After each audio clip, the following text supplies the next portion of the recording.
Penetrating to the interior of South Africa by safari was at one time an arduous and hazardous journey. And as such, the safari became familiar to millions who saw it dramatized in frequent adventure movies like Tarzan. But as the faded condition of these scenes suggests, the safari, for all its romance, has seen its day in South Africa.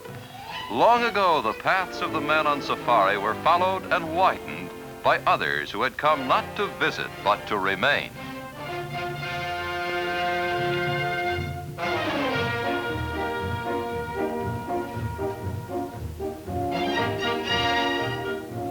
The wagons of the early settlers in South Africa were pulled by oxen, but otherwise resembled the prairie schooners that rolled across our own west.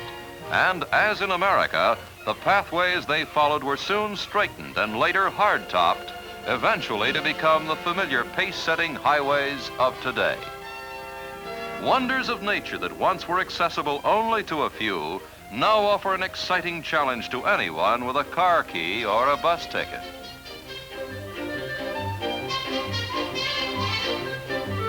The excitement, the promise that is Africa, gives the mere act of stepping into a rented car the feel of adventure. In the touch of your accelerator and the turn of a wheel is the thrilling power to explore.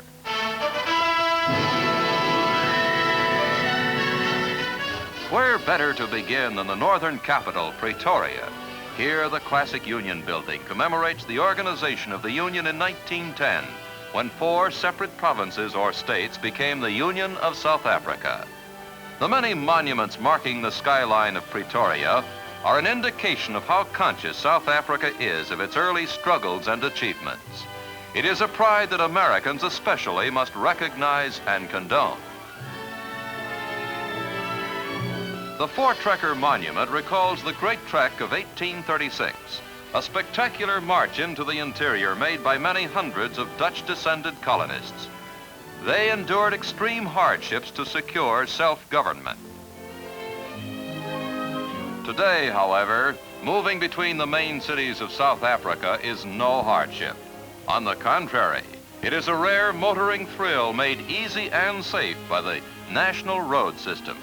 For example, it is a relaxed daylight drive from Johannesburg to Bloemfontein, capital of the Orange Free State. Bloemfontein is named the center city, or like our St. Louis, it is the geographic hub of the nation. Besides being the capital of its province, Bloemfontein is distinguished as the judicial heart of South Africa, a function that has added a grace to the local architecture. This is the Provincial Council Chamber, which serves the Orange Free State, just as our state legislatures are the lawmaking bodies for the individual states in our country.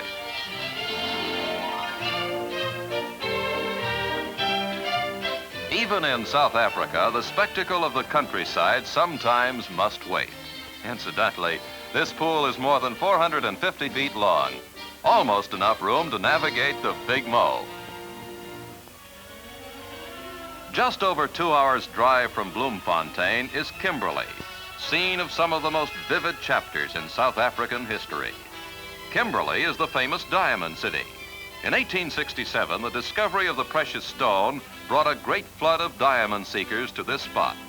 The concentrated efforts of all these diggers resulted in this gaping man-made excavation, now called the Big Hole.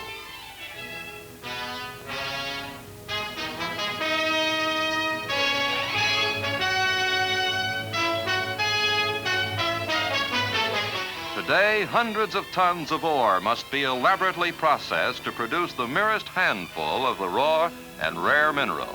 But South Africa is still the greatest producer of gem diamonds in the world. Vast water power is needed as the separation of the diamond from the blue ground is a never-ending process of washing. The results are breathtaking to behold, however. The hardest mineral substance on Earth, these diamonds can be cut only by other diamonds. Stones from this mine have influenced the course of history.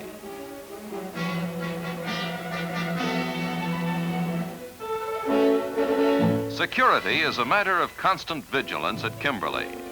Watch the trainer put these watchdogs through their paces.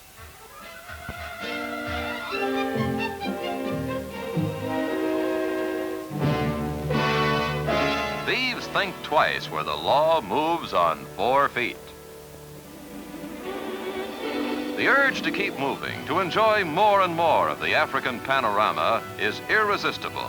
After Bloemfontein and Kimberley, we continue south to Cape Town, the largest seaport in South Africa.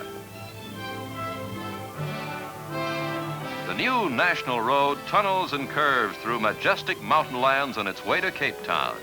The millions of dollars spent on this highway and the scope of the project itself seem all the more remarkable when you consider that the tax-paying population of the entire Union of South Africa is less than the population of Chicago.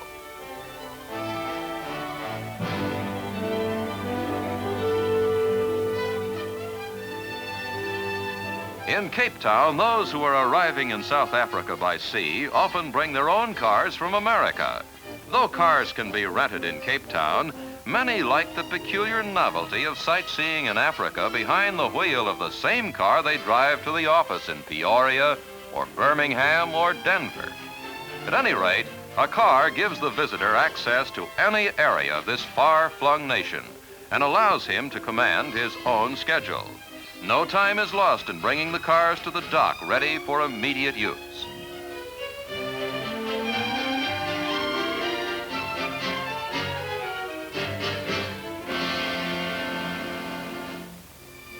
The drive from Cape Town to Port Elizabeth is along one of the world's most scenic routes. It is the famous Garden Route, 480 miles along the rim of the African continent. Making any time on this route is a problem, as it is a succession of pleasant diversions. Surf fishing is especially popular. The South Africans themselves have a natural love for sunshine and open-air activity, so this area has the advantage of many facilities for visitors.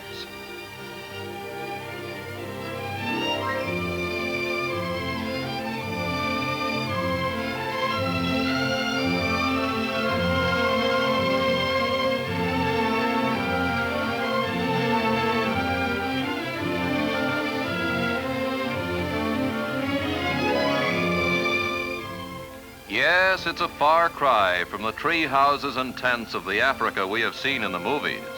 This is more like Miami or Atlantic City.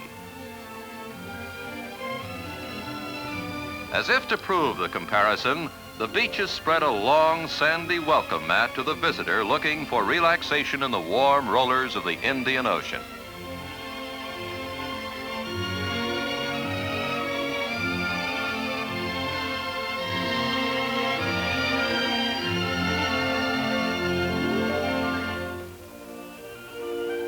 The resort atmosphere along the southern coast of South Africa is uninterrupted for another 200 miles. In East London, it is seen at its best.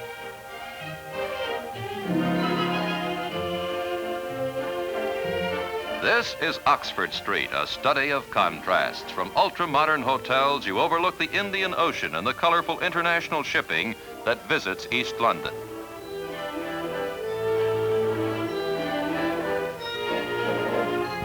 Besides the usual seaside attractions, East London is noted for its unique aquarium, which displays the marine life of that hemisphere.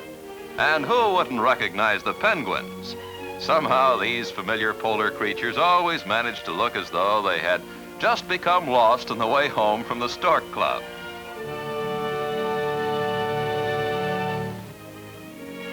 From East London, you drive through the Transkei, where the red blanket natives live, eventually to return to the coastline and the colorful city of Durban.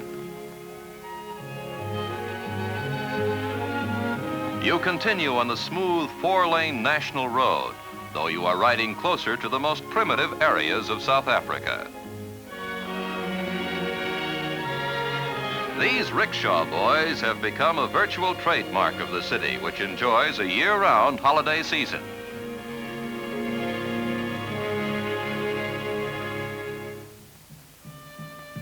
North of Durban is Zululand and the Shishlui Game Reserve, the homelands of the native tribes and wild game which once predominated in this land.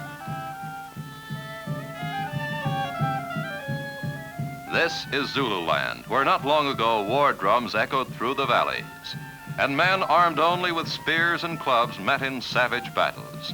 Today, the sons and grandsons of these warriors are at peace with each other and with the world. In the heart of Zululand, which you can easily reach by car, you are now welcome to native villages where exquisite examples of native art are offered for your inspection. Their customs, originated somewhere beyond the veil of time, become a fascinating and enthralling experience for the observer.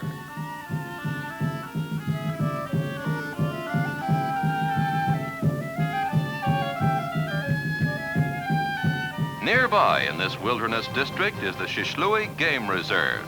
Native rangers are available to escort you through this spectacular area, which has natural wonders to put even Yellowstone to shame.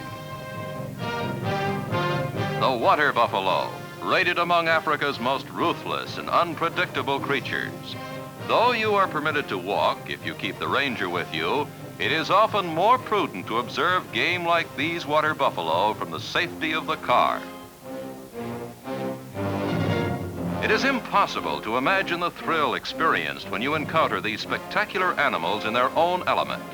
Zebra are commonplace in the reserve.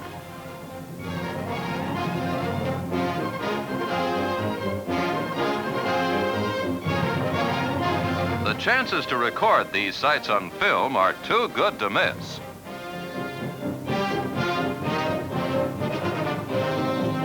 But even in the car, it's a good idea not to become so absorbed in focusing and getting the right exposure that you overlook the reactions of your subject.